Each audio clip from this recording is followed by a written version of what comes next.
Hello, thanks for taking the time to be with me today.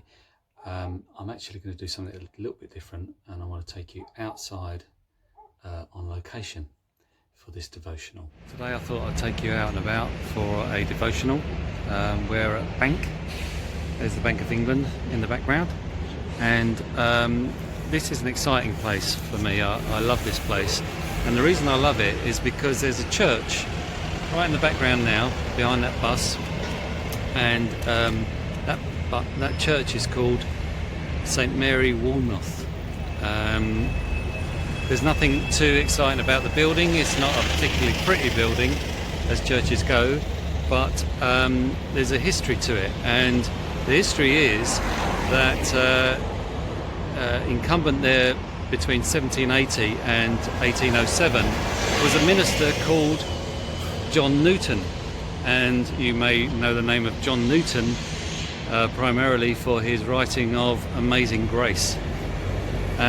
He was the vicar there, as I say, between 1780 and 1807. Also a notable character who worshipped there was William Wilberforce, and we all know him from the abolition of the slave trade.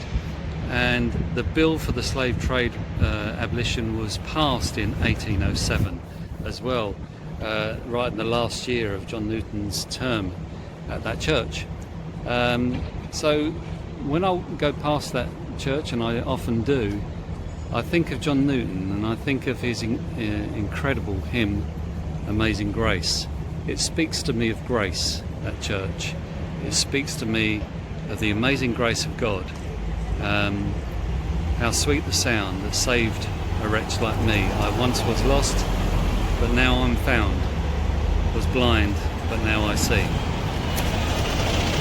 That's something that we need to keep in mind of as we do go about our life as Christians, that none of us deserve what God has done for us. None of us have earned what God has done for us. This amazing grace that has saved even the lowliest of us. And we are all lowly. We are all wretches without the goodness of God. We don't deserve it. We cannot earn it. There's nothing we can add to our salvation. So if we are ever tempted to be in mind that, I must be a better person to earn God's love or earn God's favour, then we've gone down the wrong path.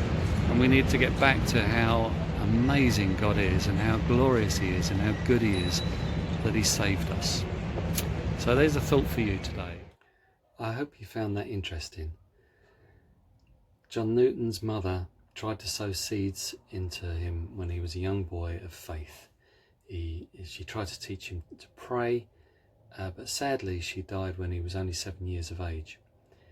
And by the age of 11, he went off to work on his father's ships and ended up working the West African coast in the slave trade.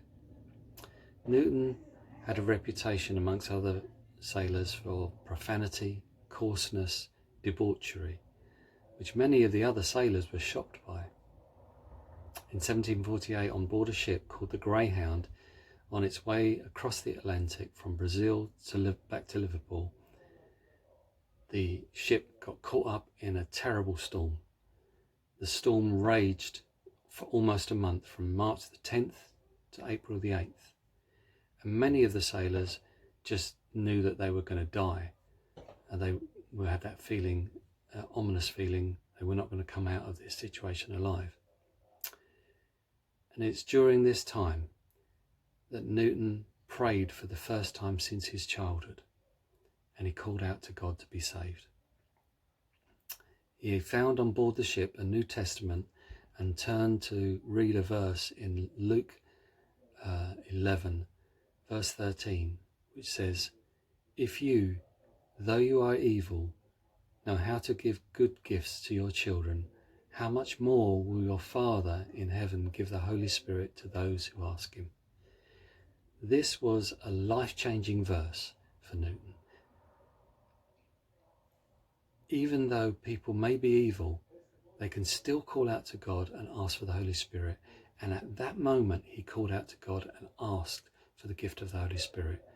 and the Holy Spirit came into him, and he was changed forever. He knew he was saved.